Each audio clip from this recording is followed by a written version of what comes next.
Honorable Minister Singh, Dr. Birol, Mr. Chawla, Dr. Mathur, Mr. Sumant Sinai, and my good colleague from TERI. Thank you very much for inviting me to comment on Dr. Birol's lecture, which I enjoyed very much. I think he started his lecture with a very definitive statement. India is moving to the center stage. And I think that's true. His numbers, which were embedded in a panoramic view of global energy, bear that out. So then what does it look like from the center of the stage? What does it look like sitting in India, looking at India's energy patterns? I think having got this panoramic view, what I would like to do is maybe reflect a little bit on what it means for India's future from the perspective of somebody who's trying to engage in these debates, as are many of us in this room. I think first we recognize, as the minister did in his comments, that the fact that India has moved to the center of the stage is something to deeply celebrate. It means that there's more energy for India's livelihood. It means that there's greater opportunities for jobs. It means that there's greater opportunities to energy services. But it also means that we have to think carefully about how we balance this additional energy with the imperatives of dealing with air pollution, energy security, and all the other sort of obligations that come with this. And I think this was very apparent in Minister Singh's comments as well. So there's a balance between these two things. And in order to achieve that balance, I think I'm going to pick up on three themes from Dr. Birol's talk. Three of them that really he talked about that I would like to take further from the perspective of somebody working on India specifically. The first theme is taking further the discussion that Dr. Birol mentioned about changes on the demand side. And we've talked quite a lot about supply side changes. I want to bring the demand side back to the middle of the page. The second is picking up on something that Mr. Sinha said, really about India's energy as part of India's broader political economy. I think we can't ignore that. And the third theme is to locate India in the global climate discussion. So I'll take maybe a couple of minutes on each of these themes. I think it's appropriate to start with the demand side, not least because among our hosts today is Dr. Mathur, who really has shaped this discussion in India over the last decade, and I think it's important to really recognize his seminal role in Indian energy debates, particularly on the demand side.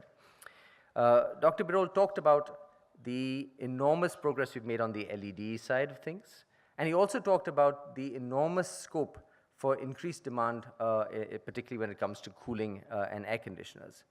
And I think both of these are very salient points, but I think we could dig a little bit deeper into the demand side. It's worth recognizing that India is poised, really, at the point of having a huge opportunity, which we can either take or we can just leave.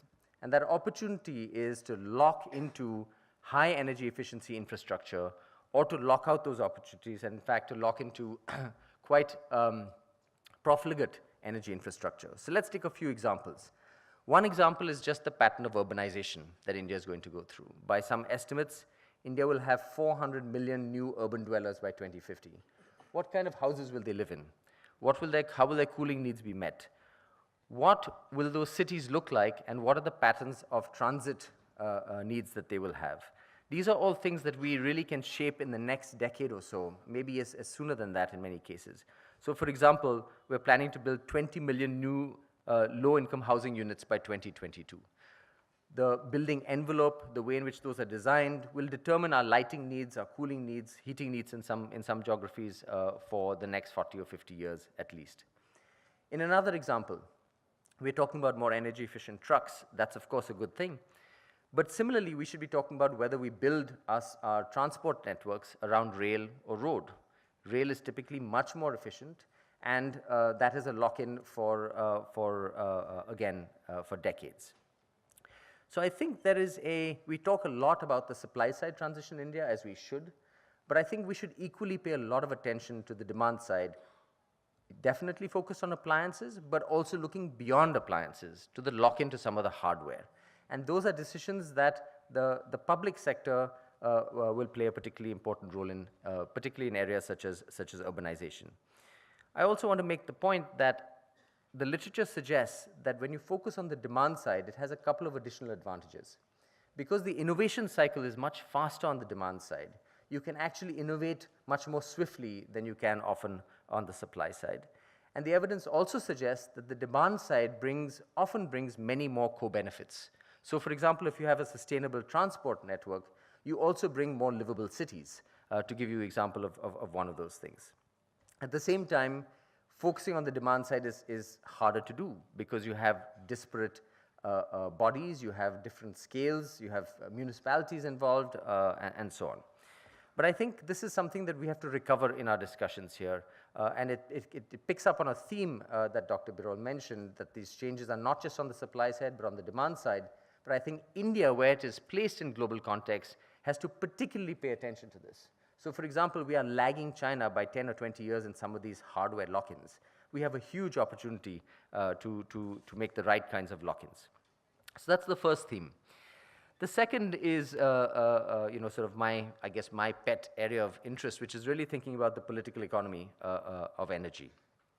Mr. Sinha mentioned the projections that the IEA and many others do, and a lot of times the projections may not end up being quite where the analysts think they are because of various political economy factors. And I think Mr. Sinha is right to zoom in on the distribution companies.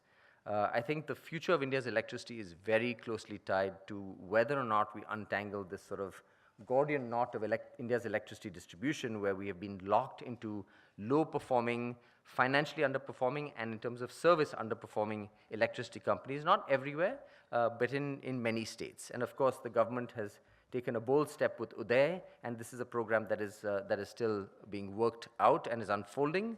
It's made some gains, but I think the problem is it would be premature to declare that problem solved. As a result of the DISCOM situation, of course, it also has implications for the success, the ultimate success of electrification. Right now, DISCOMs are incentivized to actually minimize their service to poor customers because they lose money for every unit they provide to poor customers. Some people say that's because one should increase tariffs. Some people say that we have locked into higher cost power than we should, and it's not really just about tariff increases. Whatever that situation, that is the DISCOM issue is the reason why we actually have latent unmet demand in India. We have surplus power with a couple of 100 million people still in the dark. That is an anomaly that we have to deal with, first and foremost as a social issue, but also in terms of thinking about the scope for renewable energy penetration and so on, because it complicates the larger institutional landscape of India's electricity. So I think this is something that we have to talk about, and it is the kind of thing that doesn't appear when you do modeling runs and projections. And I think we have to pay a lot of attention to it. Another aspect of the political economy, another way of thinking about the political economy, again picking up from Mr. Birol, is this issue of air pollution. It is growing on the agenda in India, and I think it should. I think all of us who live in Delhi sort of, look forward to the winter with a little bit less anticipation than when we were growing up, because those blue skies are less and less frequent. And of course, there are serious health effects that go with it. Now, the way we're talking about air pollution is in part as an energy issue. But again, it's broader than that. It's also a behavioral issue, and it's also a political economy issue. It's a behavioral issue because the ultimate solution to air pollution is going to be, at least in part, to deal with the transport sector, which, given the density of India's cities, means behavioral change in the population. We are probably, well, I would hazard to say, certainly not going to solve India's urban air pollution if we build our cities entirely around private transport. That is simply not possible. We are already an order of magnitude more dense than many other cities in the world, and that density is only going to grow. So mathematically, it looks less and less likely. Another area where the political economy comes in is dust. In India, it's not just an energy problem. It's also because of dust, both dust from outside the cities as well as dust generated and resuspended by the construction industry. Now, the construction industry is a politically challenging industry to try and regulate. So I think there are all kinds of political economy issues around many of the energy questions that I think we have to make sure we untangle. I want to just take a couple of minutes to come back to climate change, which I think we can no longer have conversations about energy in India or anywhere else in the world without talking about climate change. Again, it is profoundly to be celebrated that India is center stage, that India is likely to add a lot of electricity demand. But it also raises the question, what happens to the Paris Agreement aim of moving to a global peaking as soon as possible? And we saw that 2017, again, the global emissions have edged up. Now, when one sees that, it induces, there is a round of nervousness when you see estimates of India's emissions going up. We've recently done a study where a meta-study of models which suggests that India's emissions will on the order of double by 2030. This is again a speculative projection. And certainly we have good reason for the reasons that everybody gave. The minister talked about it, Mr. Sinha talked about it. We're starting from a very low base. Even if we double by 2030, our emissions will be less than today's global per capita emissions. So now, in the past, India would have been sort of nervous and defensive about this. I think some of those days are past us. I think there's a much greater understanding, as Mr. Birol's comments suggested, that India needs that additional energy, that we are starting with a very low base. But at the same time, we have this story about global peaking. So how do we square this circle? And I think we square this circle by India being a little bit more out there in terms of the global community, asking for two things. The first is, for India's own sake, we do need to see a global peaking of emissions. But given the mathematics of this, this also means that the countries that have peaked have to start going on a downward slope faster than they are doing. So it's easier to talk about countries that are emissions that are not yet apparent. But it is also necessary to talk about emissions that have been there for a while and whether or not those emissions can be made to decline faster than we have seen. So countries that have peaked are actually plateauing instead of declining. We are seeing it in many Western countries. And I think this is something that the IEA, as an honest broker in the global debate, could very much brick up. But I think it's important for India to say, we also want to see global peaking, for all the reasons that both the minister, Mr. Sinha, and others have talked about. It is very much in India's interest for us to solve this problem. And we are clearly doing our part, and I think part of the solution has to be in seeing faster declines in some of the countries that have already peaked. So let me just sort of quickly summarize what I would like to leave you with.